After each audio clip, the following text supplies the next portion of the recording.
All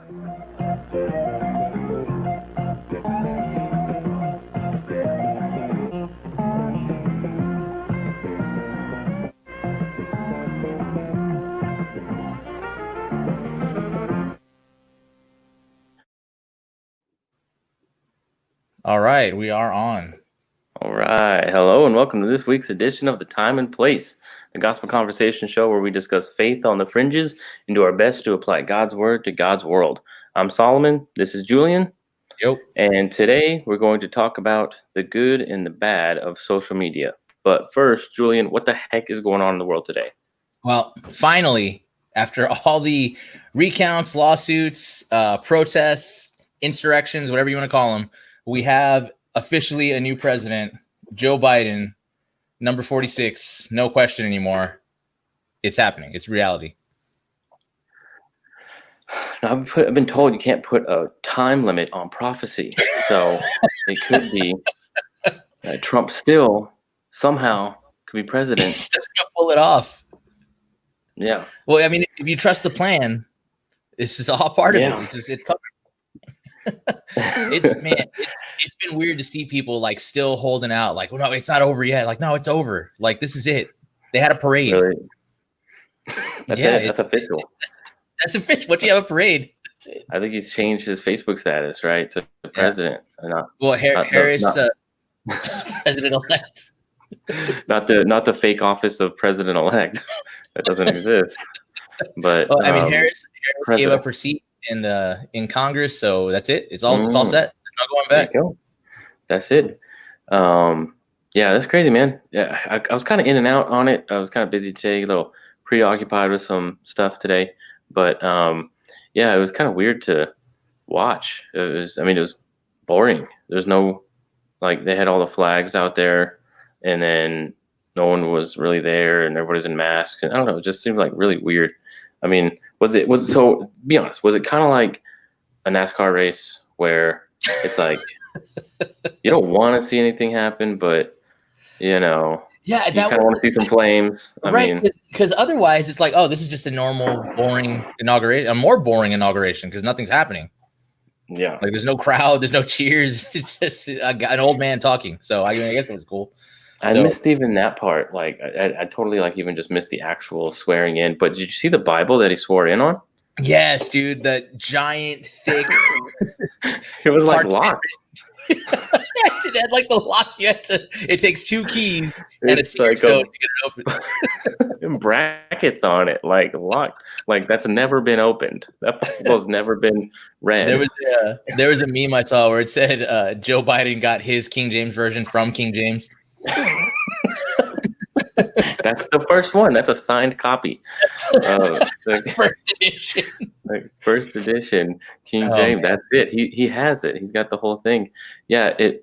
You know what? It probably wasn't anything even in there. It was probably like a hollowed out, and it had like a gun inside. Yeah. It got crazy.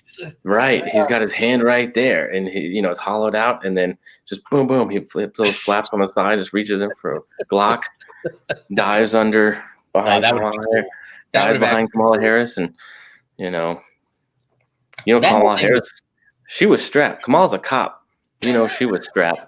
She had something under that gigantic purple tent. She had a tape to her back, Die Hard style. Just in case it got crazy. Yeah. Kamala the cop. Super cop. Kamala. That's what's crazy about all this too, because I follow the ACLU and Black Lives Matter on Instagram. Yeah. And just watching their stuff go down and how they were talking about how this was a huge victory that we got Trump out of office. I was like, yeah, but you elected another old rich white man and a cop. Like, isn't that what you've been against this whole time? Yeah, they were defunding the cops, not putting them in the White House. Yeah, I know. Well, this was not a vote for Biden. Like, nobody wants Biden or Kamala Harris. That's been proven in the previous election. This was an anti-Trump vote. This is an anti-Trump election, and it's successful in that sense. But it's like, oh, we have Biden and Harris. Oh no! Like, so how long do you give it? How long do you give Biden before he is accidentally pushed or tripped down the stairs? Kamala Harris. Oof, man. 6 months? No, I think he'll get at least a year, maybe 2. Maybe he'll get halfway. I mean, how long will until he gains an immunity to all the steroids or pumping him full of drugs? I know it depends how good is the supply they're shooting him up with. Yeah, man. He's like, they're just gonna like get 2 little people into his legs and just like to walk for him. He can't even. Rogan was talking about speculating what him and Trump have to be on, because they're both, in their 70s and just going full bore. Yeah. That's crazy, man. I know. Yeah, he's got to be on something. And hey, look, we got the supply, lifetime supply. So just keep it going. No, I don't know. Maybe, I mean, he's not going to be second term. He's going to be 1 term. He's going to be 82. That's crazy. He looks, I remember watching. He looks worse. He looks old. He looks he aged just since like the last time I saw him. Yeah, I remember watching him debate Paul Ryan in the Mitt Romney election, and he was like on it, like he was ready, he was sharp, he looks like a person who was in control. And now it's just like, oh man, there's a sad old man lost somewhere. Yeah, he is, man. I don't know. We'll see. I mean, we'll see. It's kind of funny because he's got a Democratic Senate and Congress now, so it's like. Right. He has no excuse for not getting anything. And he's already said something about like, I think they asked him about immigration or something. He's like, well, we'll see what we can get with Congress. I was like, what are you talking about? You can get whatever you want. You can get whatever you want. It's all on you. Like, you have no excuse of who you have to fight and like come to terms with, whatever. I mean, I guess a little bit still, but I mean, you should be able to get anything just rammed through. So if you don't, it's on you. So you got to make those tough calls. And who knows? Like, I mean, that was the benefit of having Trump in office, is that they could say for 4 years, well, if we were in control, okay, well, now you're in control. So let's see what happens. It's your pandemic now, bro.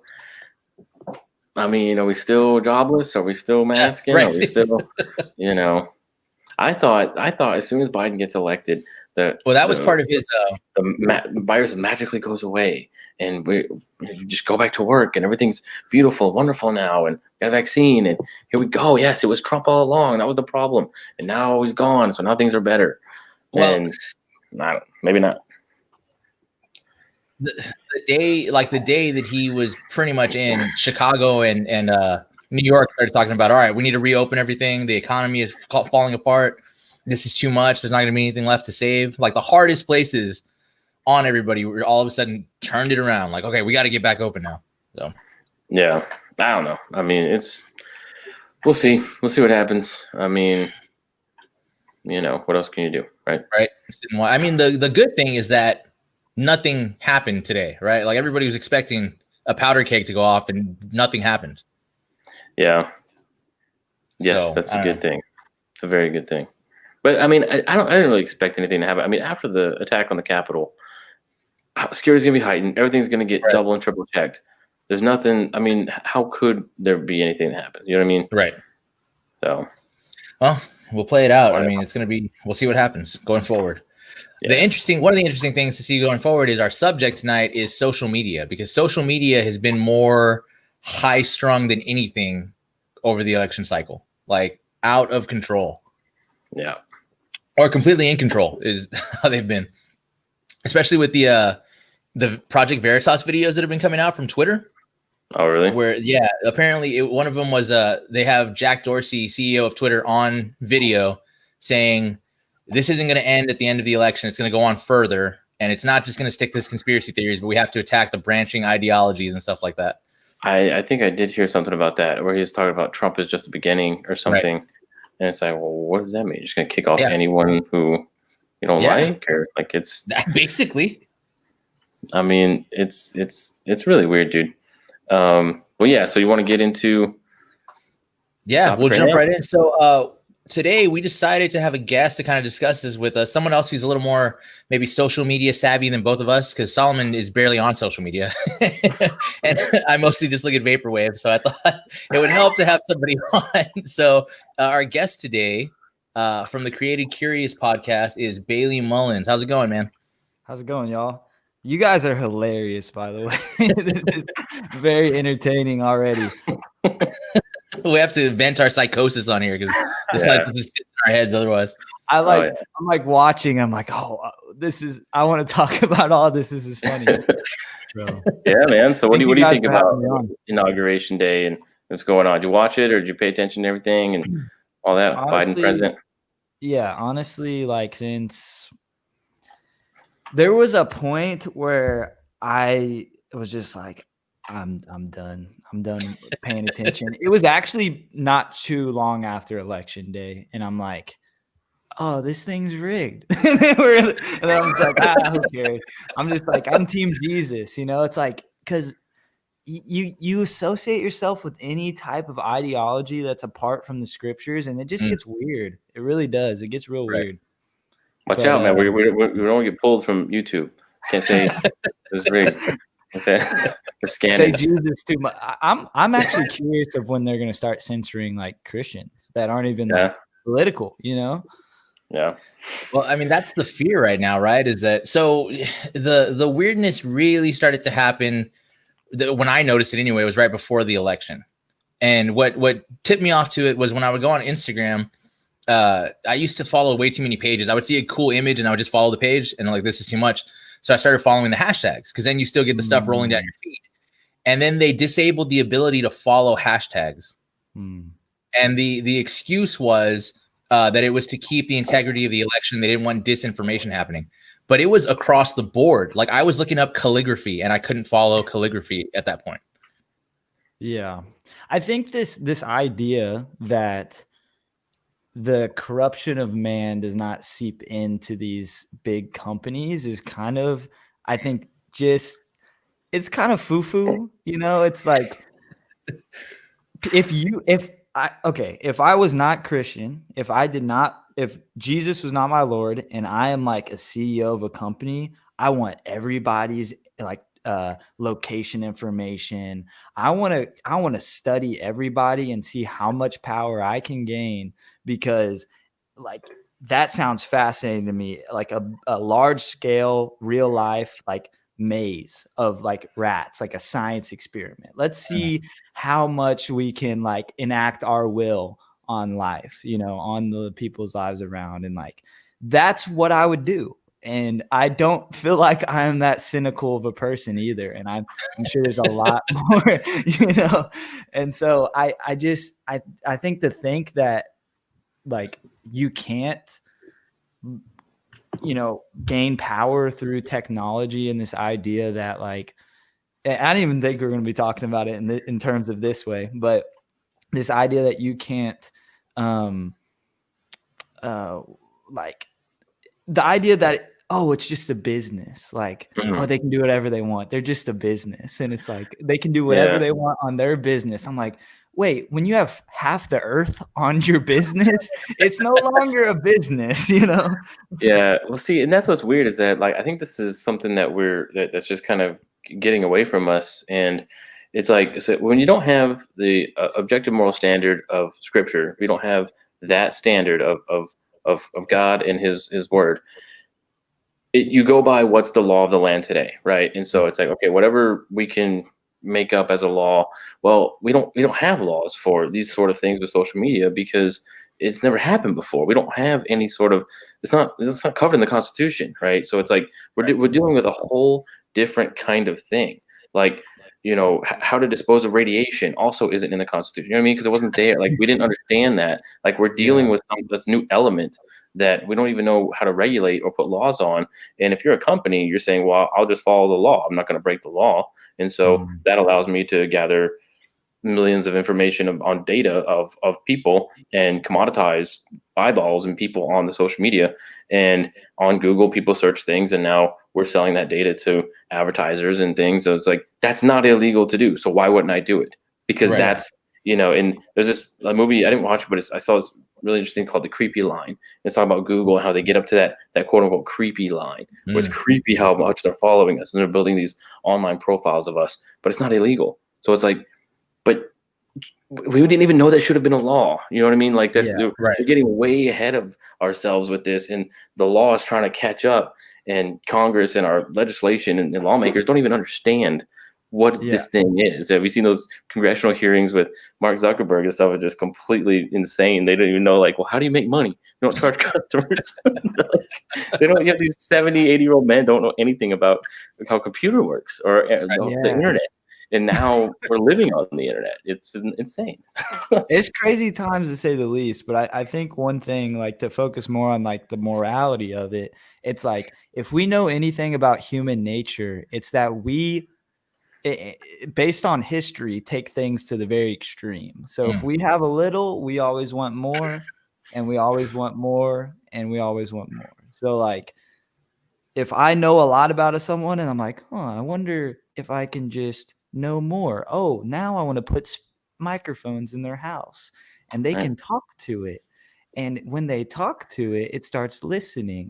And then, well, at least I have the hardware in their house now. So when I do have the capability to, introduce the AI and algorithms that can mine all this information, now I have the means in which the access point to start to develop whatever it is, like conversational artificial intelligence. But now I have all these people and all these conversations happening in everybody's houses, especially now that we're all in our houses. And that's just and then like I recently saw like everybody got this email from Google. They're like, oh, free Google Home. All you have to do is sign up to this thing, free Google Home. And they started sending them out for free. I'm like, nothing's free, nothing's just free. It comes with a cost, and it's like they want more of those in more people's homes because it. Well, that's what's crazy about the thing too, is that it wasn't even like they didn't have to trick us, right? It was like, oh, all of these things do actually make my life easier. Like, it is more convenient for you to know my location because then you can tell me hours of things that I'm around. Or Google Maps is great. Yeah.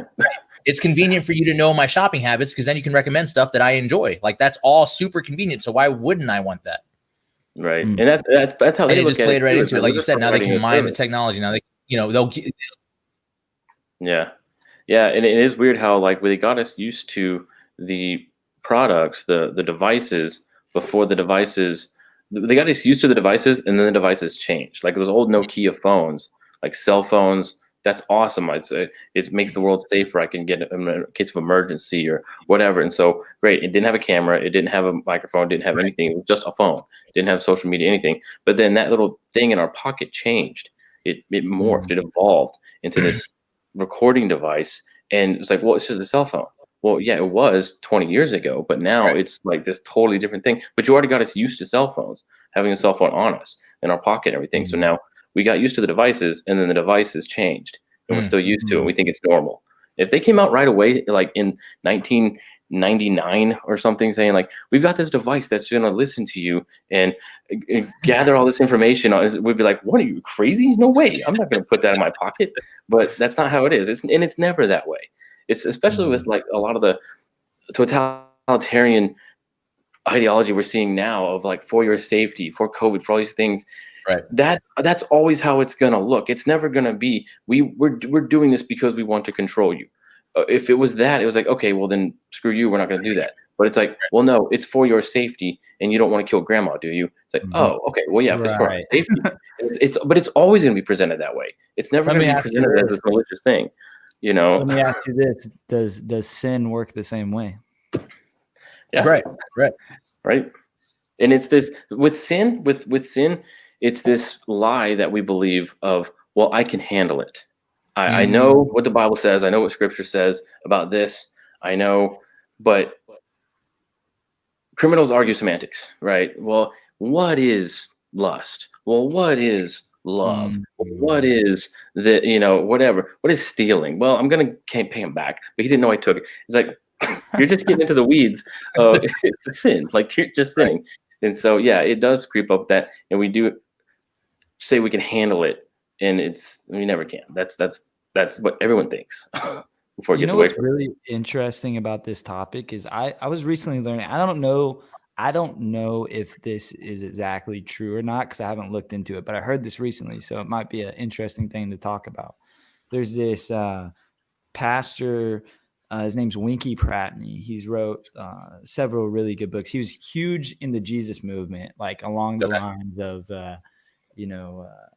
I forget his name, Billy Graham, and like he was. I'm pretty sure he was friends with him, and but I was listening to some of his old tapes, and he was talking about how like you can trace all of our modern day technology back to the line of Ham from Noah. Like it all, like the technological innovation was traced back to the descendants of Ham, this cursed these cursed people, because we know the story of Ham and Noah defiled his dad, God's priest at the time, the one that was blessed. He was like, why is he blessed? And he became jealous and all these things. And that really intrigued me, because he was talking about this thing called, and he was talking about this in the early 70s. I'm like, what the heck how are you talking about this then? Because everything's playing out like he was saying. But he was talking about psychic technology. He was like, where basically the hidden forces of, that we're talking about, we're not at war against flesh and blood enemies, but the rulers and the principalities and unseen realms, like how that is converging with technology. And how, like, and the question is with these things, is it intentional that these companies are doing this, or is it just that's how it works? That's just the natural progression. And I think it's probably both, because we know if we're not protected by the Holy Spirit that we're susceptible to all different types of influences. And especially if we can trace it back to the line of Ham, we're like, oh, well, what is technology leading us to? And is it actually as amoral as we think it is? I think it's go ahead, Julian. Go ahead. Well, I wanted to play devil's advocate a little bit. I don't know if you're familiar with this guy. I don't know how Solomon is, but there's a guy by the name of Darren Doan who he does a lot of film stuff. That's his big thing, is film. And his big shift now has been social media, or what he calls it is content creation, right? So one of the things I heard him say that I was like, that's an interesting way to look at this, is that the people who say you don't need social media, get off social media, it's a fad, it's ruining your lives. What we need to stop doing is looking at it like the separate thing and start understanding that social media is just the internet. Yeah. So when we say things like, okay, don't use social media, you don't need social media, it's whatever, we sound like somebody in like 2004 saying you don't need the internet, get off the internet, it's passing away. So what his perspective is that this is just another tool that you can use for good or ill. But the point is that it's a tool that you can use, not some nefarious other or passing fad that you just need to be weary of the whole time. How would you? See, I would agree to a certain extent, but the fact is that social media is seductive. It was made to be addictive. It's like, it's like there's a reason we're weary of alcohol in the Christian community. It's like, it's not that it's a sin necessarily, but when you see it being a frequent thing all of the time in large scale, there's sometimes something going on. There's sometimes like when you see a bunch of Christians going to the bar all the time, and like, especially for my generation in college, it's just, you're probably, unless you're doing like, you're trying to reach people there, and which usually you're staying sober if you're doing that. It's just, I'm weary, so I would agree, but I think that's a cop out too. Like, I think both, like saying like get off social media and saying, oh, this is a tool. I think both of those are false. I think it's somewhere in the middle. It's like, yeah, I really do believe, and I believe God spoke this to me recently, is like, hey, we need more Christians speaking in the media, because we need alternatives, right? We need to, like, if we're not here, then we're not here, right? There's no substitute. There's no like truth in media. Like, whether we like it or not, media shapes culture. So we can't just throw it out, but we can't say, oh, well, it's just like, if you just use it right. We have to be really careful and say, well, like, I know this wasn't made for evangelism. Like, this wasn't, like, no one designed Instagram because they're like, we want to spread the gospel. And so inherently there's some different spirit of doing it behind it. And so that's what we need to be aware of. Less of like thinking in the physical of like, okay, well, obviously I can use it for good, but more of like, hey, we need spiritual discernment of how often we like use these things, and we have to have spiritual discernment, just the effect it has on our heart.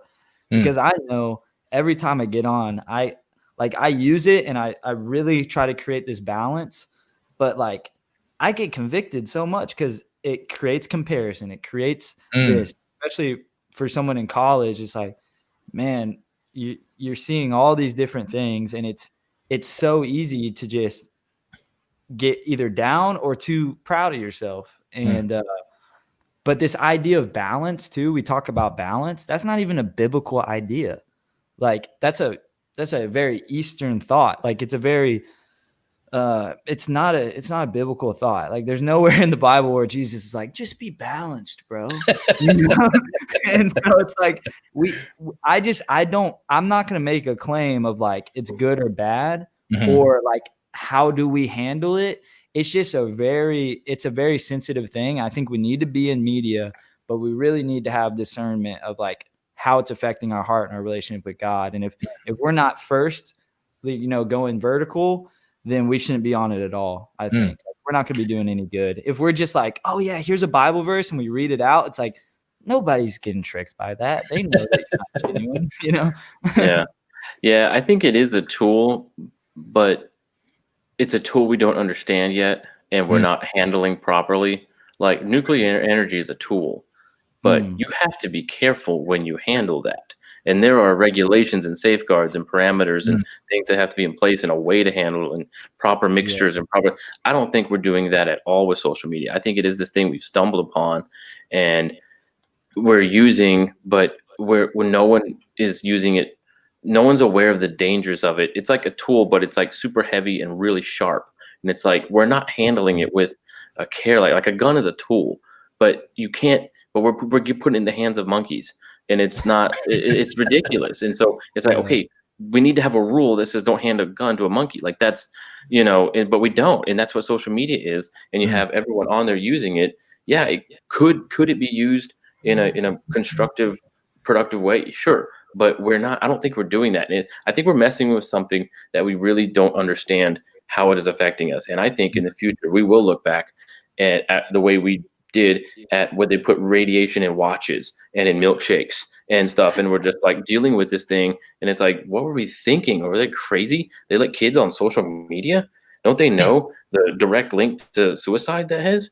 You know what I mean? Like they let kids smoke and pregnant women smoke. Don't they know that caused lung cancer? No, they didn't know. They were messing with this thing that they didn't understand. And now we look back and laugh and say, that's ridiculous. What were they thinking? I think we're going to do the same thing with all social media. They're saying, don't they know the psychological damage they were doing to their kids and each other and all these things? And no, I don't think we do. And I think it's crazy, man. Like it's a tool and it can be used, but I don't think anybody's handling it properly. There's no safeguards around it. And it's just, hey, yeah, go pick up a sharp object and run with it. And we're like, is that okay? Why are we allowed to do this? So I don't know, until they get those safeguards and parameters and learn how to nuclear energy radiation handle this. You know what I mean? I don't think we should be touching this. I don't think we should be messing with it. Could it be productive and constructive in the future? Maybe, but I don't think we know what we're dealing with yet. It's like when they created heroin and stuff, and it's just like, wow, this is amazing. Let's do it all the time. And it's like, our bodies are not designed for this. Our bodies are not designed. Like we're literally, we feel isolation, and we're the most social we've ever been, but we feel the most isolated because God did not create us to see the little button like this to be communication and community.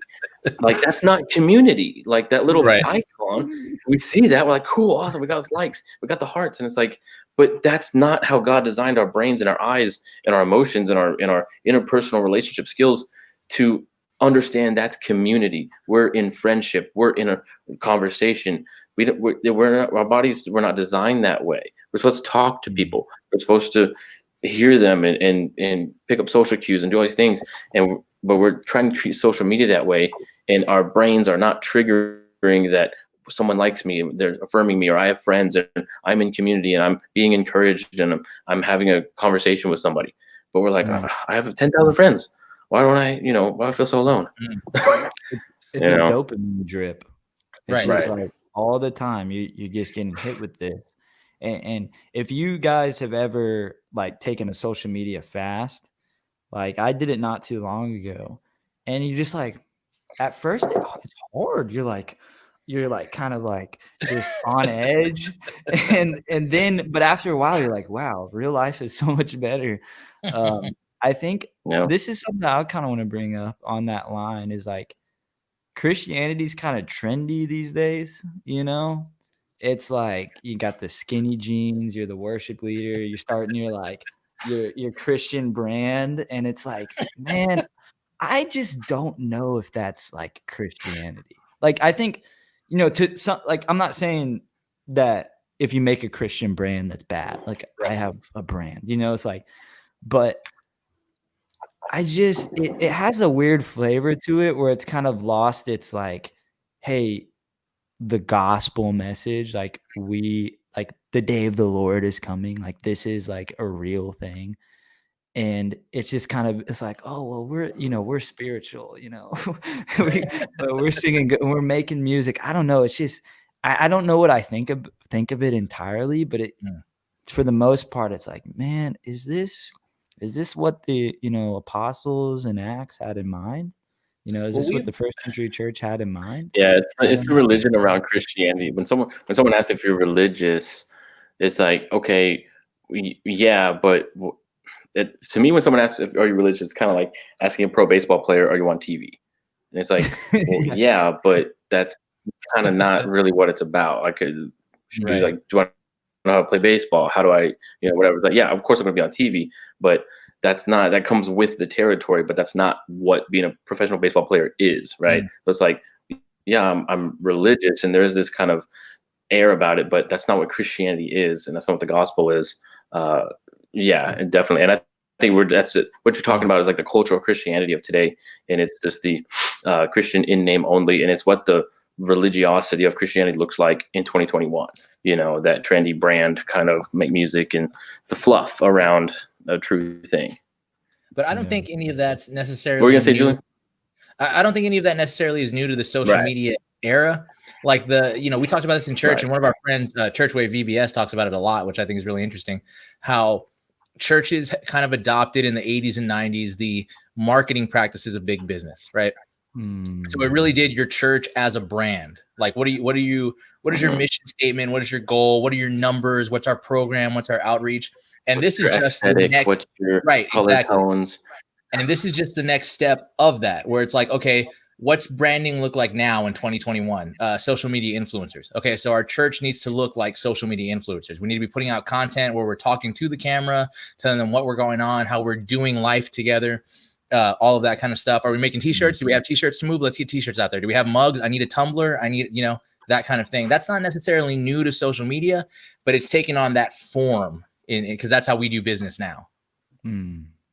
Yeah. So is that a good thing about social media? The mass media of it? Because I read Martin Luther's biography, and one of the biggest questions I had was, why did the Reformation take off with Martin Luther? Why was it the 95 Thesis? Why was that the Diet of Art? Why did it take off then? Because you had John Huss before him and Wycliffe before him, and it's like they were saying the same kind of sovereign God, predestined, the elect, grace alone, faith alone. They were saying the same things. Why didn't it take off with them? Was no one reading the Bible until Martin Luther? Like, what was going on? That was a big question I had. And the answer was the printing press. Right. Martin Luther came along. They were reading the Bible. There were these proto-reformers and these like kind of seeds that were planted along for the Reformation. But Martin Luther was born after the printing press was created. And so that's what happened. He sent his 95 Thesis to a friend to kind of like, hey, what do you think about this? And his friend just published it and printed it and just mass produced it. And it basically went viral. And so that's why the Reformation got out of the hands of the Pope too fast. The horse was out of the barn, and it would just spread like wildfire. But it was that mass communication, that mass broadcast technology of the printing press that did it. That's why the Reformation took off in 1500s, because it's like, that's okay. that's good. I mean, that's a good technology that was created that you can just print these truths, these biblical truths, and print Bibles and print tracts and all these things that spread the true gospel like crazy, and it went worldwide and went viral, went crazy. So that's good. I'm glad that we had the printing press. I'm glad that technology existed, right? So like, would Paul be on Twitter? You know what I mean? Would Well, like, you know what I mean? He was in the city. He was arguing with the intellectuals of that time. He was there, you know, shaking it up right in the middle. He wasn't off in some rural village somewhere. Right. I mean, he was there. Like, he wrote to the Church of Rome. I mean, he wrote, you know, he was in there. So I think he would have been on Twitter. I think he would have been using whatever technology he could to spread the gospel. But I think we get into a point where, and it's kind of like how churches take the tax exempt thing and seminaries take federal funds for Pell Grants and student aid and stuff. You start getting reliant on these things. You're going to have to start doing what they do. So if you're on Twitter and your church is kind of like being sustained on social media for all of your communication, all of your programming, all of your stuff, and then Twitter makes a rule, okay, what is that going to do to your church? So it's a matter of, are you becoming too reliant on these things?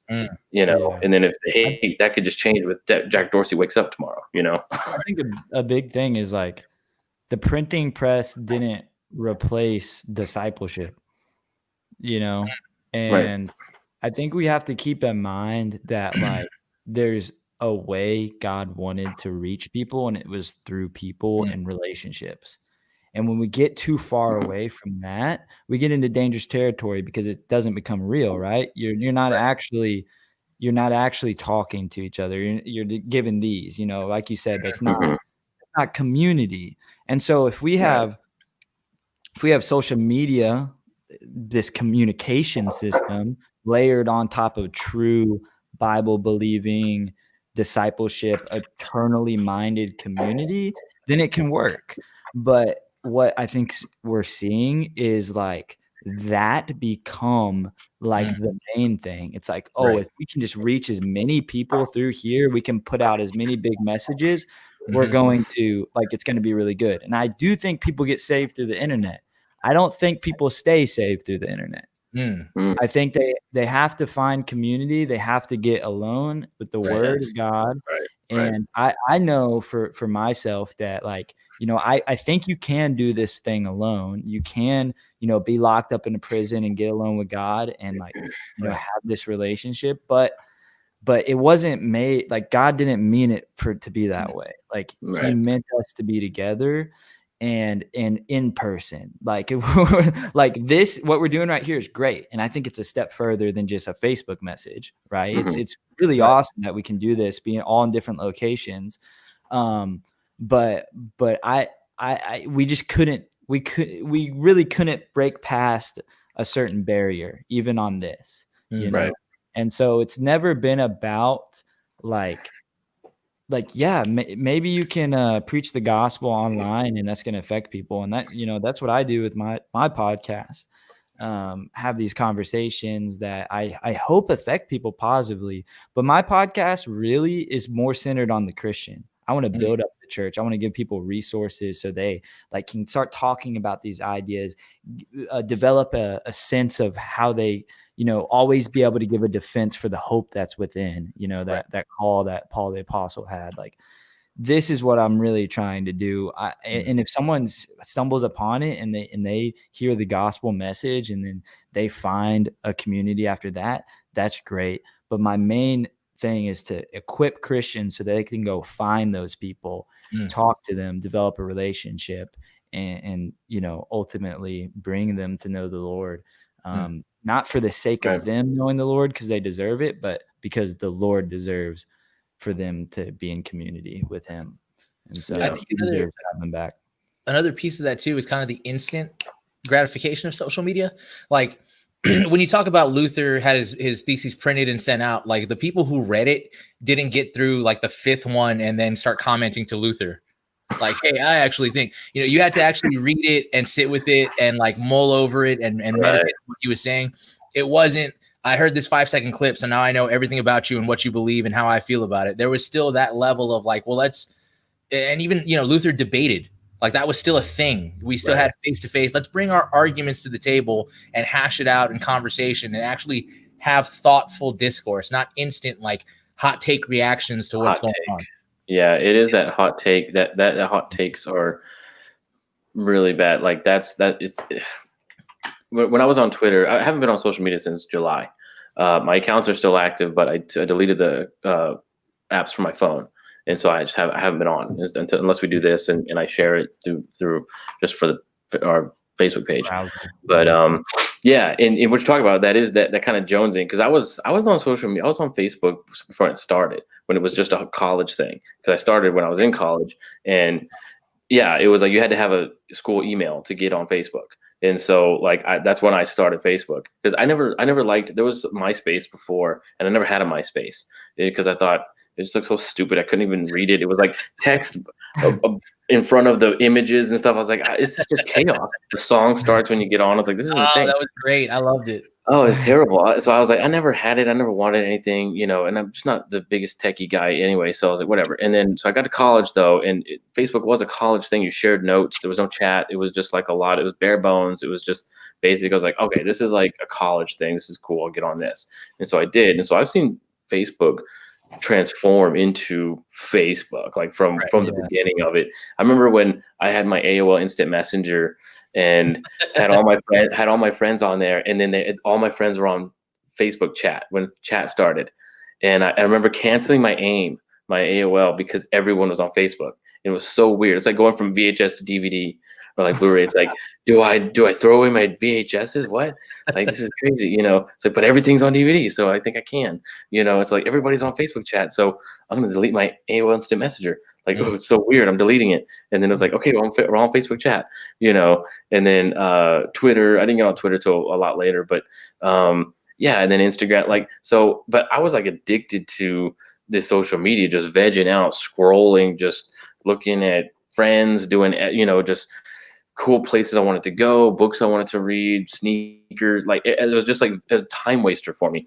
And so, yeah, in this election cycle was just insane. It got so nuts. By July, I canceled. I deleted all the apps off my phone, and I subscribed to the Wall Street Journal and physical print newspaper, thinking I want to keep up with what's going on, but I want some people at least take a day to write about this and not 5 seconds, you know, to read an article about it, whatever. So I subscribed to the Wall Street Journal until the election was over, then I canceled. But yeah, and it is that like that constant, like at work, like a page starts to load and I'm like, oh, there's nothing on here. But it is that like, it's the cigarette, the hand, you know, like you get that muscle memory and it's like, oh, I can't, you know, gotta shake it, you know. And it's been great. Like you said, the whole world is like, wow, I've subscribed to more magazines and I've stopped watching as much television and started reading a lot more books, and it's just getting that slow information instead of the hot take, you know. Well, and let's be honest, you can't go on Instagram, or I don't even have TikTok, but you can't go on Instagram or definitely TikTok without seeing boobs.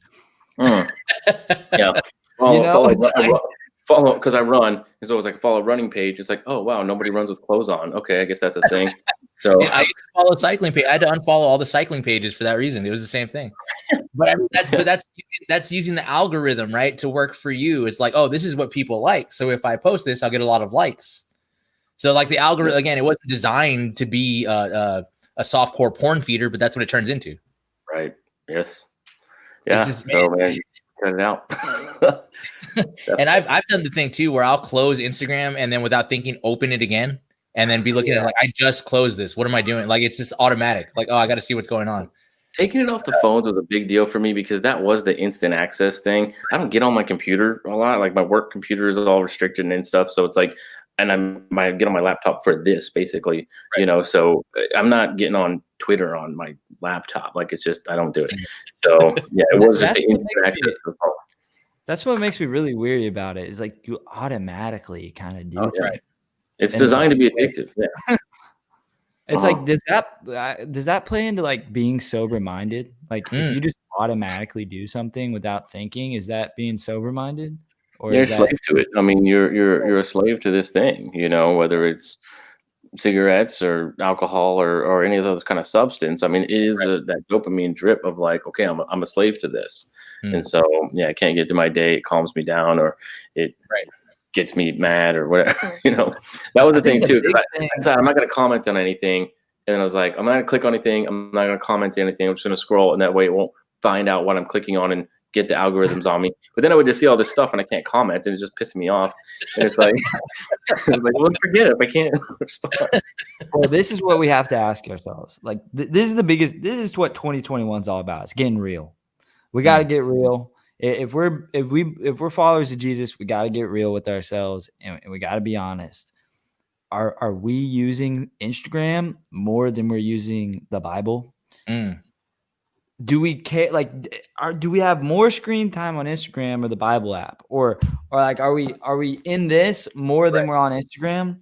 Because whatever we're in the most, that's shaping our worldview. That's shaping our self-esteem, where we derive like who we are and where we get our worth.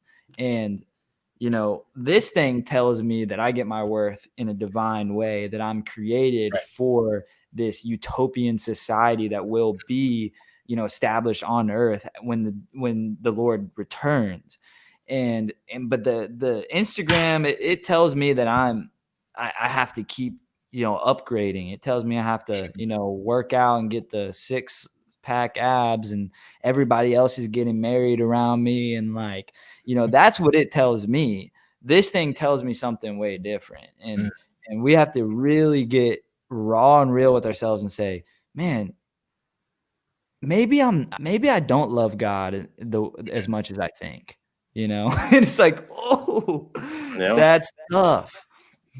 Well, I mean, how easy is it to keep up the facade of being like the uber Christian on social media, right? Like if you can post the Bible study pictures in the morning with your coffee and your Bible open and your pens, then everybody thinks like, oh, he's got it together, he's doing it right. Or if you can, share the scripture quote from a page you follow, then you're Christian, you're doing the things.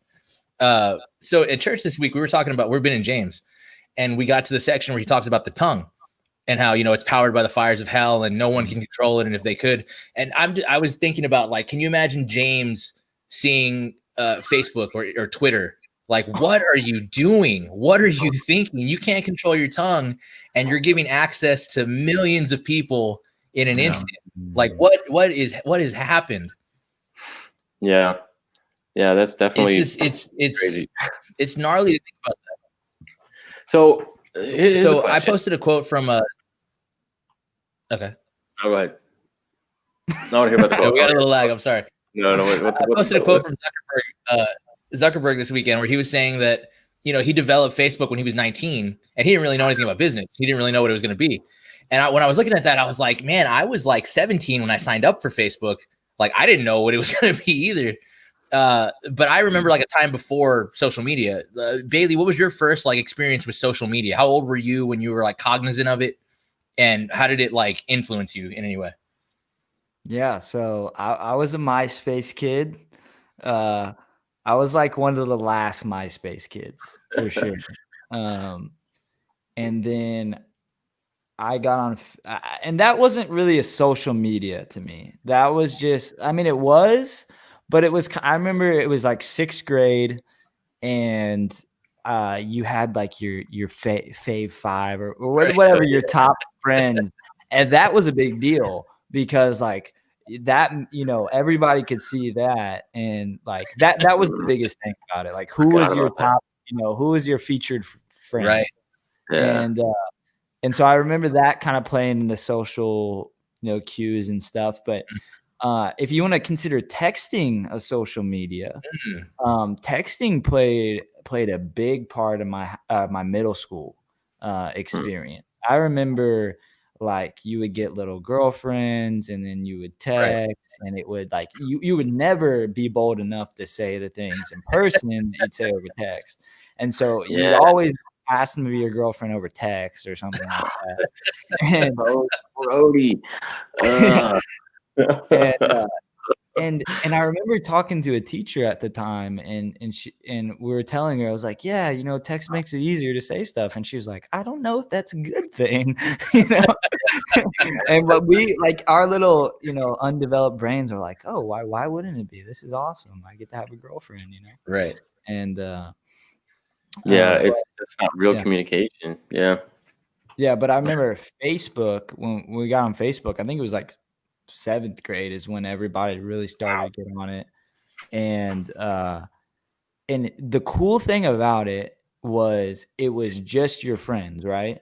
Right. It was just your friends, and people could see what each other posted, but you didn't see anything outside of your little squad. So that I would love for that to come back. If that kind of it'll never happen, but if someone could make something like that everybody wants to get on, because I think we're addicted to the virality of it. We're addicted to what it gives us. We don't really care about each other on there. We just want to be the best on there. We just want to like get the more followers. It's weird, this kind of hypnosis it puts us in. But yeah, I mean, social media was big. Twitter was big in high school. I remember, and Twitter was similar. It did have that retweet thing. This was before Facebook. You could repost still. Like in high school, I remember you still really, nobody really used Facebook when I was in high school. It's because when all the parents got on, everybody left. Everybody left and went to Twitter. You're like, oh, they're not on Twitter. And that was still the time where you knew you got to make sure you don't put something bad on here. Like everybody was like, you got to make sure, because someone in your job is going to look that up one day, you know? And but I remember there was this debacle that occurred, and I wasn't living for the Lord in high school, and someone put something on Twitter about me and lied about something I did, and a bunch of my friends turned against me. And it was like a serious thing. Like, this is something like if I actually had done this thing, like it, that's bad. It's bad.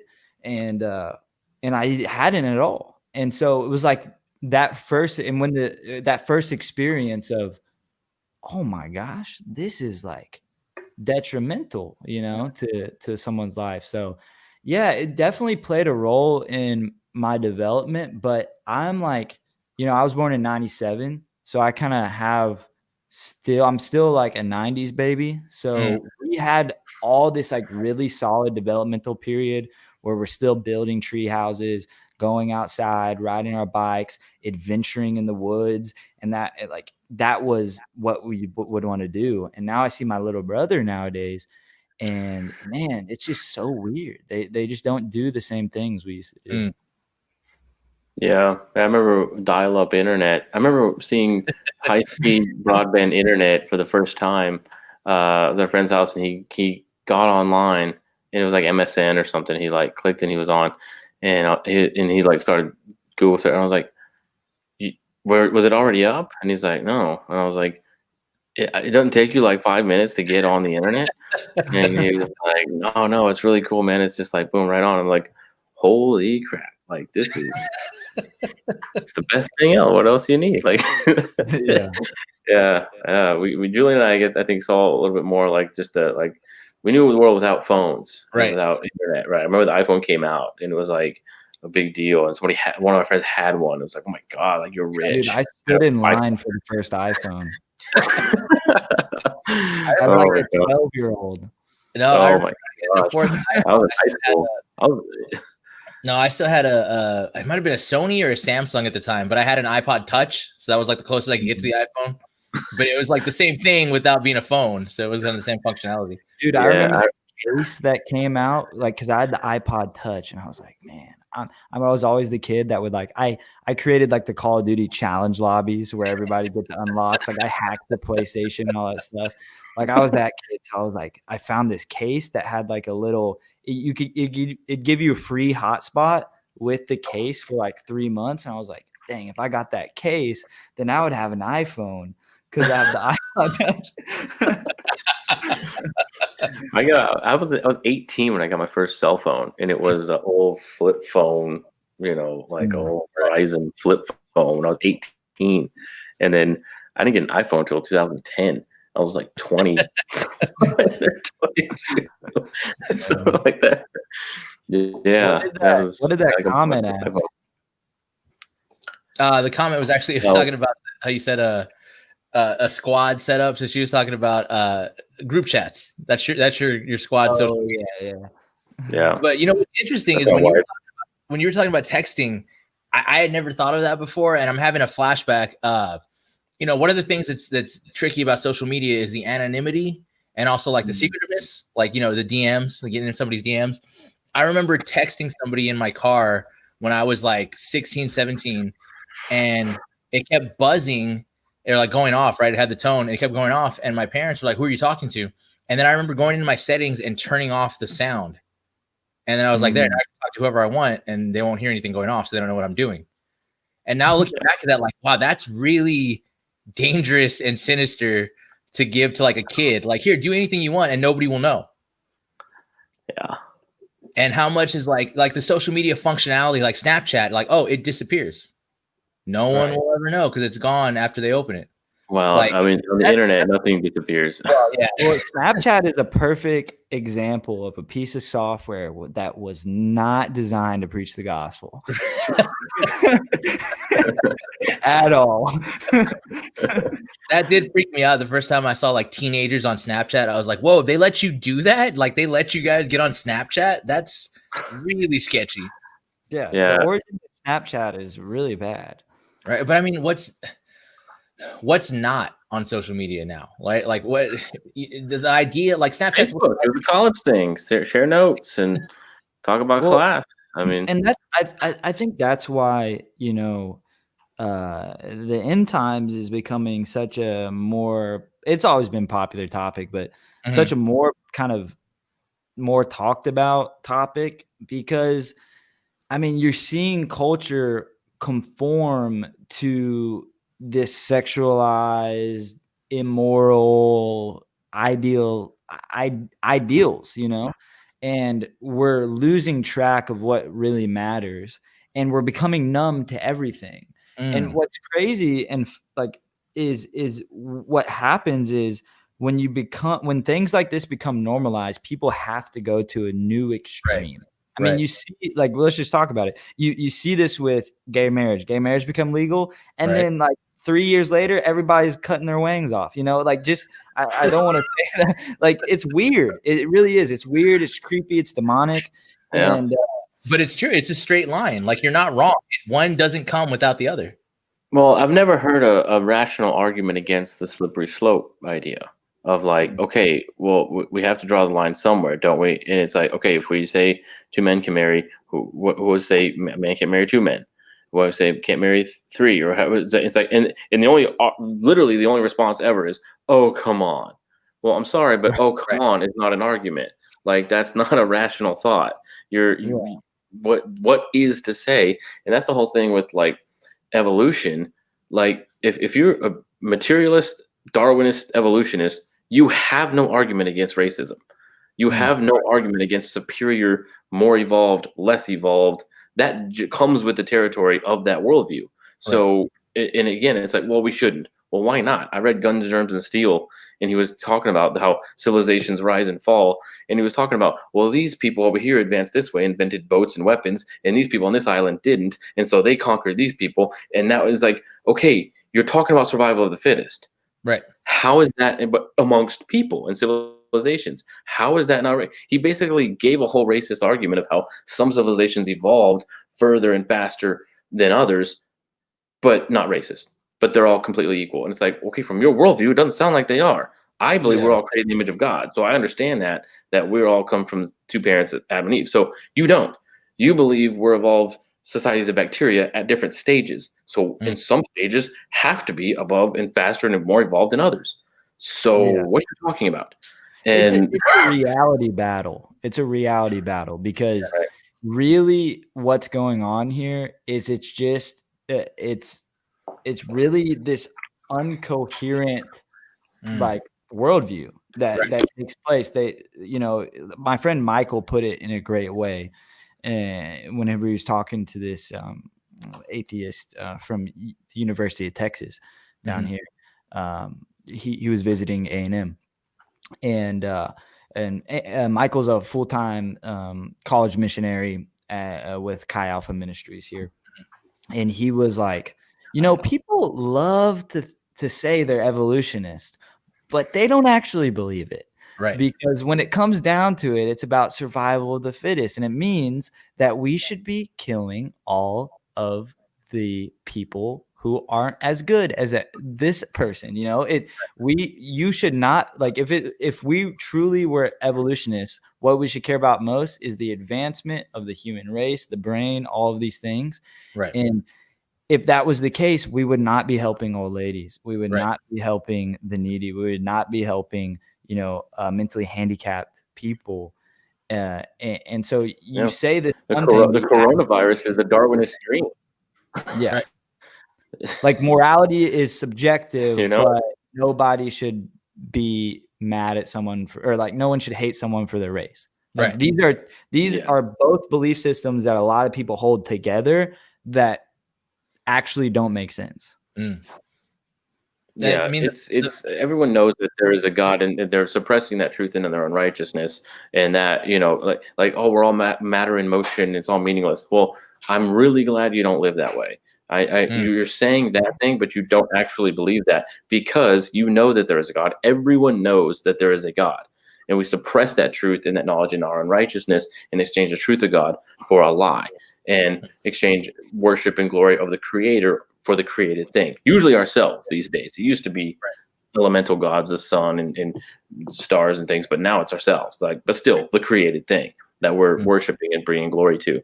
So, but everyone knows it is that there's a God. Deception is so tricky, right? Because it's you say that to people and they're like, no, but it's like it's because, like, I mean, I know, like, I don't know for a fact, but like, have you guys ever been deceived in y'all's lives? You believe that you're seeing correct, you believe that you're in the right, you really do. And one thing I was actually talking to this, he believes in a God, but he doesn't believe that Jesus is God. And I met him today on campus, and I was talking to him about, man, I lost my train of thought. I was talking to perception him. and stuff, like, oh yeah. I was talking to him about 2 Corinthians 4, and so essentially the gospel unveils the need for the gospel. So it's a weird paradox, because before you're born again, before you see reality for what it is and the truth of the scriptural text and the truth of the good news, right? That Jesus is coming to raise us from the dead. He died, and all this stuff is true. And until you receive that in a divine way, you don't know that you need it, and you'll never will know that you need it. And it's this weird thing, because I wish it was the other way around. I wish you knew you needed it, and so you accepted it, but you really don't know the need until you get encountered by it. right. Well, that's the Ephesians 2 thing. We're dead in our sins and trespasses, right? And what can dead things do? Nothing, until we're regenerated by God. And then we can respond to the gospel. But that's only by the sovereign grace of God, and bringing us that, regenerating our dead spirit, and then our spirit is alive and can respond. Like, we're by nature children of wrath, right? Ephesians 2. So, like, I always equate it to like a vulture. And you talk about the free choice of the gospel and stuff. I was equated to a vulture is in a room with a bowl of carrots or a dead bunny, and there's no fence or guard around either thing. But which is he going to freely choose? The dead bunny, because it is his nature to do so, right? And so he's not able to go for the carrots and the lettuce, whatever, because that's not his nature. So our nature must be changed. Then we can respond rightly to life instead of death. And so that's our nature before God changes it. Then we can respond to the gospel, like you're saying. Yeah. So I want to tag on this point you made earlier, that kind of a reluctance, but an admittance that Christians need to be involved in media. Like, there's no way around it, because otherwise there is no truth in media. What does that look like in a faithful way? Like, what is because we all grew up with Christian media, in the background, and be it Salty the Singing Songbook or Bible Man or DC Talk or whatever it may have been. VeggieTales, right? Like, there's always been Christian media, but it always, I don't know, it's never stuck, right? It's never been the thing that does shape culture. What does shape culture is other things, other media that's maybe better or whatever. So what's your approach? What does your vision of like Christian media look like, especially in 2021, where YouTube is media now and Instagram is media? Yeah. For one, I think, I do think we need to be here. Like you were talking about it earlier, Solomon, is like Paul was like in the middle of the towns and the cities, preaching the gospel. And like I think I forget exactly where it is, but some scriptures I'm talking about, like Paul was like, I will be like them. And it's not talking about I'm gonna go like Right. sin like them, but it's like I will go to the places that they're at. I will do these things for the sake of the gospel. All things to all people, so that by all means you might save some. Yes. And to answer your question, I think first off, we have to really check our motive, right? And we have to be honest with ourselves and say, okay, what is our motive? I'll just give a personal account. I started podcasting not for God, right? My first podcast was called Mindless Millennials, and I would interview big time entrepreneurs. I had a lot of success in it. But there was a certain point where I just started to hate it. And because I was getting encountered by the Lord, and like I literally, whenever I like really surrender to God is like in the middle of me doing this podcast. And I kept asking my guests that were like millionaires, like these people were very successful in the eyes of the world. I'm like, but why? What is the purpose? What is your purpose? And they did not have answers. Like none of them had like answers that I was like blown away by. And in the midst of like, I'd go to worship and I would have these spiritual conversations about the truths of the Bible. I'm like, oh my God. These conversations don't even matter. I know they're cool. And like, this is what like is popular in podcasting. But then I eventually started Created Curious.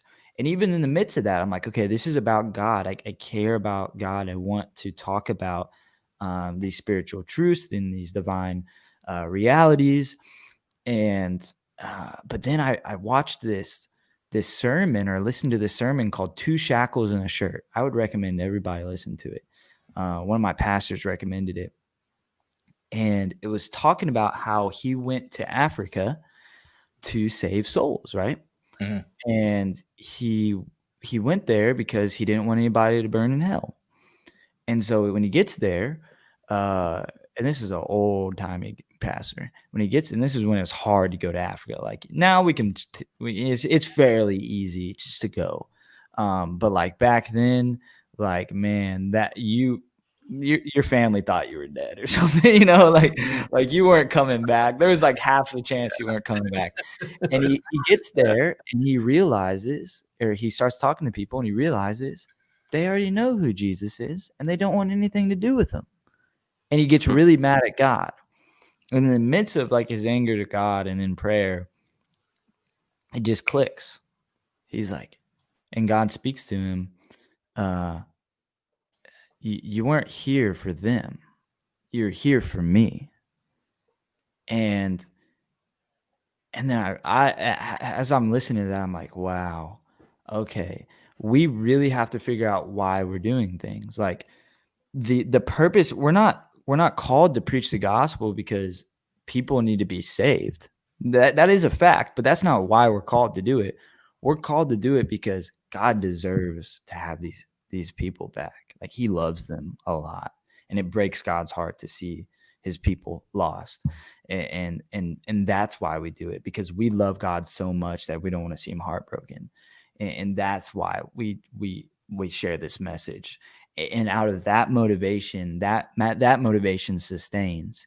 And then I started looking at my podcast. I'm like, man, I know I'm preaching good things, but I'm still just trying to build a podcast. Like that's what I'm trying to do. And I changed the motive. Like I sat down with my producer, Caleb, and I was like, hey, bro, we got to change this. And I said, we have to do it for the glory of God every episode. And what was so cool is when I changed the motive away from building something for myself to doing it for the glory of God, it just started growing just all of a sudden. And I didn't start sharing it more. I didn't start changing anything else. It started getting bigger and bigger and bigger. And it's not like huge, but the amount has grown in the small, last, few months. I think like 4 months compared to what it grew the previous 4 months is crazy. And it's not the algorithms. It's not anything. It's literally just the grace of God came upon it in that time. Like we started gaining 1 subscriber every single day. And I was like, what? And what's cool about it is I wasn't anxious about doing it anymore.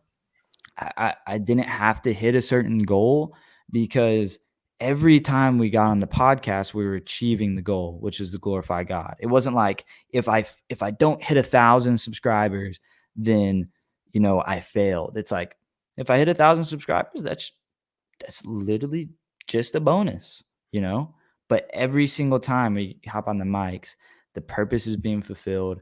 I'm filled with peace. And so, like, if we're going to be Christians and we're going to step into this dangerous territory, it's just like going to the bar, right? It's just like doing street evangelism. We have to get a hold of God. We have to really know God. We have to get alone with the word in the morning. Throughout the day, be praying, but we really have to be led by the Holy Spirit and be constantly seeking the Lord. Like, hey, is my motivation right? Constantly checking ourselves, being full of conviction, because if not, it's going to be about us, and it's going to be about glorifying ourselves, and that's very easy to happen.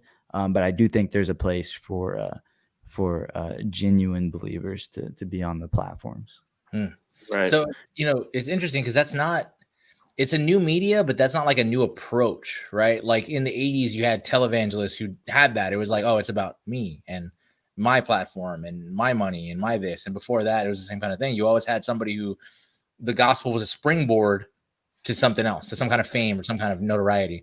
So it's interesting that even though the methods and the setup has changed, the idea of like, hey, before you go do this, be rooted in the word and the spirit. That never changes. Yeah. Make sure that God I think isn't it's your good to, yeah. Did you hear that? Well, I was Make going to sure say, God isn't your means. Okay, sorry, the lag is I know it is. Yeah, I think social media is a good tool to use as proclamation, but as long as we don't see it as any sort of legitimate form of communication, because it is the worst form to communicate back and forth. If we just want to post an announcement and like something's happening, here we go, then yeah. But and I think we should use social media as long as it lets us. You know what I mean? Like, and not compromise anything. We're gonna preach Christ and Him crucified. That's it. We're gonna share the gospel. We're gonna share Scripture for the truth, the ultimate truth, the only truth that exists. If social media will allow that to be proclaimed, sure. But if it's not, okay. Like, we're not gonna rely on this and change anything to fit the terms and conditions of our social media accounts or whatever. So we'll say it. But and when I'm not going to go back and forth with anybody on it, it's like, hey, let's have a phone call, let's meet in person, let's get some real form of communication. That's the problem, is people think social media is communicating, and it's not. It's the worst form of communication, and it's the main way we're all communicating. Like you said, you'd rather do text than a phone call or in person. And it's like, well, of course you would. You can hide behind that keyboard. You can hide behind these things. And I remember we were talking to somebody, getting in social media comment threads and stuff. And this guy was saying a lot of cool stuff, and he said he had a debate. He said, yeah, I brought this up into my debate with whatever. And I was like, oh, cool. You had a debate with somebody? That's neat. Like, do you have a link to that or something? And he's like, oh, yeah. And he sent me a link to his debate with this atheist person. And it was a comment thread that from a few days ago. And I was like, this is not a debate. Like, you have like 10 people talking on here, and you're like, he thought this is a debate. This is, we're going back and forth and having a legitimate conversation. Like, this is a deep 20, 30 comment deep thread on Facebook. Like, this is not a debate. This is not a formal, I understand you, you understand me. We're reaching each other. We're hearing each other. We're communicating clearly. No, this is a Facebook fight. And but we think it's actual conversations. We think it's actual communication, but it's not. And so we have to not use it that way, not see it as any sort of like, we're having a real conversation here. I'm going to proclaim this is happening. Listen to the podcast, get in touch with us. We can have a real conversation and we can talk for real. But it's like a large net that I'm going to pull people in with, but I'm going to lay them out on the table and actually dissect it and actually get into it. We're not going to like have this back and forth or whatever. Like this is a announcement tool, a proclamation tool, here's the gospel tool, and then actual response to it, right? So I think if we use it that way, and if they shut us down, cool. We didn't rely on it. We're not going to build our whole platform depends on our social media accounts, and that's like a lot of seminaries depend on government funding for students and stuff. And it's like, okay, guess what happens when they get mad that you don't do gay weddings? You get that funding, and your school goes under. It's because you put too much reliance on this thing that isn't based on any sort of truth. So when the winds shift and you don't shift with it and your school collapses or your church goes under or whatever because you were too reliant on these insane worldly, baseless quicksand things, don't be surprised when that happens. So let's not build too much of a tower on this quicksand of social media, internet stuff, but we can use it, but not rely on it, I guess. Yeah, right. And it's really, it's interesting too, because again, we were in James this week, which it's funny how it's right to it. But, in James, it talks about how our desires drive us to do things that we shouldn't do. And that don't we understand that friendship with the world is enmity between God. So it's going to be that there's going to be that pull to be like, okay, you can have your platform, you can have your followers, you can have your likes, but you got to be able to give a little coin to Caesar. So if you're willing to do that, you can keep whatever your pink of incense, right? All it takes is just a little bit, just let up on the trans thing, and you can have whatever you want. There's no. And that was the difficulty with the Christians of the first century in Rome. They didn't care if you worship Yahweh and God. They didn't care. Jesus, sure, add him to the pantheon of gods, whatever. But you have to honor Caesar as Lord. It's like, no, we're not going to do that. There was new gods coming up all the time, but every group that followed this new cult, this new god or new whatever, also gave a pinch of incense to Caesar. And it's like, just give your fealty to Caesar, and that's, that you can do whatever you want. We don't care what new god you have, just as long as you fall in line with the state religion and worldview, whatever. And it's when Christians said, no, we're not going to do that. We're going to serve the one true God. And they're actually called atheists because they didn't believe in any of the other gods. They were so limited to one God. They called them atheists, the first century Christians. And but that was this radical new weird thing. It's like, wait a second, you're going to have a God, but you're not going to worship Caesar as God, as a deity as well. It's like, no, we're not. We can't do that. That's when the guns come out. That's when the lions are, thrown to the lions and stuff. So Yeah, I had a podcast yesterday with my pastor, one of my pastors, Jonathan, and he was like, who else had to pay a little bit more taxes? Jesus. Jesus wasn't tax exempt. Right. And that's the thing. We've gotten so comfortable in like the Western setup that we've had where it's like, oh, we're a church, we don't pay taxes, or oh, we're allowed to have whatever we want or say whatever we want. Like, well, maybe that's not always going to be the case. And are you willing to still believe and proclaim this when that's not the case?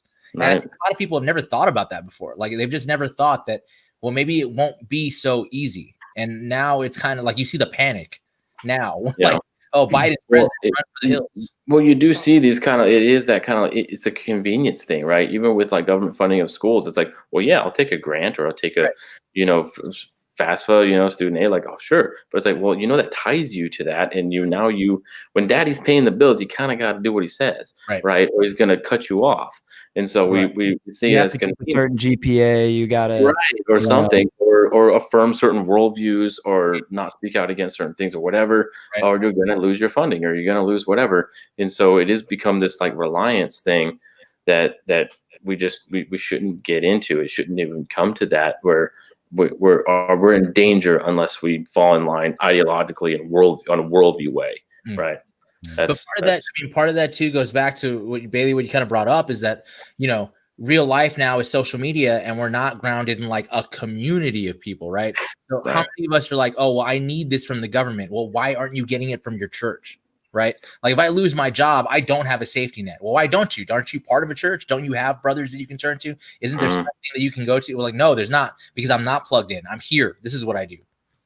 Well, especially with something like social media, these things are only as powerful as we make them, right? Like your data is worth something because the eyeballs on Facebook.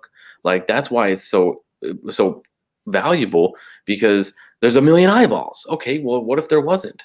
Okay, then it wouldn't be valuable anymore. It wouldn't be Right. this powerful thing. And so now we're trying to like, well, we have to be able to speak our mind on social media. It's like, well, why? Social media is only as powerful as you make it. If you're not on it, then that takes away their power. We're giving them all this power and then Right. hoping that they treat us right. It's like, why did you give them all this power in the first place? And Yeah. so, like, what is the alternative to it? You had Parler. It's like I don't think the alternative to social media is more social media. It's like what is the alternative? It's like, can you be a writer? Yeah, because I've looked into writing and publishing books and stuff, and it's like you have to have an online blog following to be marketable as a writer, because then it's like, who's going to buy your book? Oh, you have 10,000 followers. Okay, well, at least we know they'll probably buy your book, if they're reading your blog. Right. It's like, you don't have any of that. A publisher's not going to look at you because it's like, we're going to waste our money on some unknown writer who's not on social media, not on Facebook, not in the, community online and stuff. No one knows who you are. No one's going to read your book. And so it's like, man, can I be a writer and have no social media footprint? Yeah. I mean, could I? Like, that's weird. I know the solution to what you're saying. But, First century discipleship. It always has been.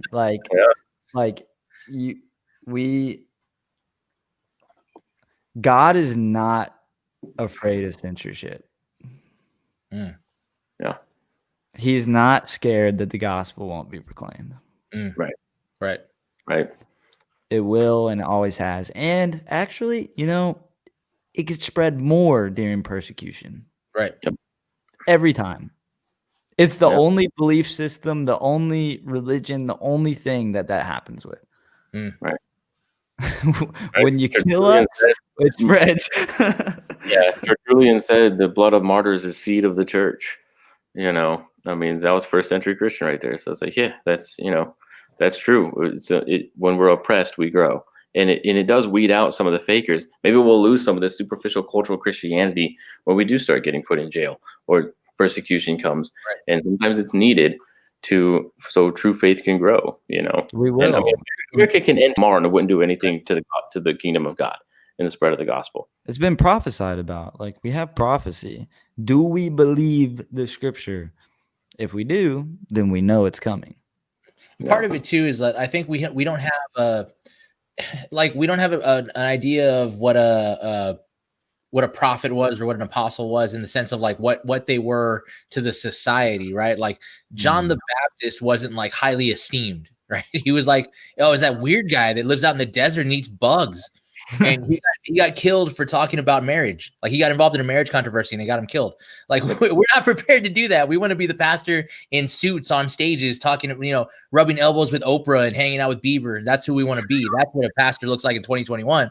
Like, no, that's never been what a proclaimer of the word looks like. He's gotten enough hate already. Come on. But you know why he's gotten so much hate? Because he put himself out in front of everybody as he was the celebrity pastor. That was his thing. Yeah, I was actually reading the scripture. It's crazy. It says, it's Proverbs 3:7. See, were you impressed at how fast I flipped to that? It says, don't be impressed with your own wisdom. Instead, fear the Lord and turn away from evil. It's like, right. I'm really spiritual, aren't I? Yeah. I'm on Breakfast Club, Oh man, I just love everybody. This is just how it goes. You know what I'm saying? Right. Like, we gotta be careful. Like, there's a way that seems right to a man that leads to destruction. Right. That's good. I think that's a good place to stop it on. We're hitting about to be 11 o'clock. Man, this was really good. We hit a lot of good points. I think it's so tricky with social media because, like we said, like, whether or not we like it, this is kind of the public sphere. So like, we have to be here for a reason, but we have to, like you said, be here for a reason. And what is that? Is it you, or is it the gospel? What is your life about? What is your social media life about? And for the most part, like, let's be mindful about what the most effective tools are. I found way more fruit from podcasts than I have from Instagram. You know what I mean? And like if people are going to the podcast to listen, they're going to be receptive. And it's like Right. I'm going to spend a lot more time focusing on that than I am like writing a clever Instagram post. Maybe that'll help, but it's not going to be the same. And so let's just be wise, you know? Right. Cool. Well, Right. Bailey, man, thanks for joining us. We really appreciate it. This is really cool to have you on. Let everybody know where you're at on your social media right now and where they can find you on the podcast. Yeah, so it's Created Curious with Bailey Mullins on YouTube, and on all the podcasting platforms. But if you want to see us first, we go live on YouTube, and we got some new lighting. It's looking fresh. It's feeling fresh. We're ready. We got an episode coming this Thursday with my friend Andrew Thomas, but we have guests every Tuesday and Thursday. We're pretty much booked out for the next 2 months. And we're really excited for this year. We think that we're going to grow a lot. There's going to be a lot of fruit from the podcast. Yeah. And so it's Created Curious with Bailey Mullins, and you could look Create Up Curious podcast and it'll pop up. But yeah, we're really excited. So yeah, check us out. And this podcast was awesome. This is way more natural than I thought it was going to be. So it was fun just like jumping in with y'all and just kind of like, okay, I see how it's going to be. Like just kind of, I don't know. Y'all are cool dudes. I want to get to know y'all more. So We appreciate having you on, man. You know, we try to get people from all kinds of different walks of life, maybe different places we're coming from. You know, with us, it's an age gap, but you know, the united factor is always the gospel. So it's like we can bring it back to that. We can find that common ground and really tackle issues like that. So we appreciate it. cool. Everybody else, you know, we're on Instagram, Time and Place Pod. We're on Twitter. We're on, what else are we on right now? I'm trying to get a SoundCloud set up just in case, so we know what's going on with YouTube, because I don't know what's going to be going on with that. But we are on Spotify. We are on Apple Podcasts. Right here on Facebook. If you're watching on here, follow, like, share, subscribe, all of that good stuff. We're still working on the print format as far as how that's going to look. So, yeah, we'll see how that goes going forward. We've got some interesting guests lined up for the year coming up. Hopefully we'll announce that sooner, but until next time, this is the time, this is the place. We'll see you guys next week. Peace. Deuces.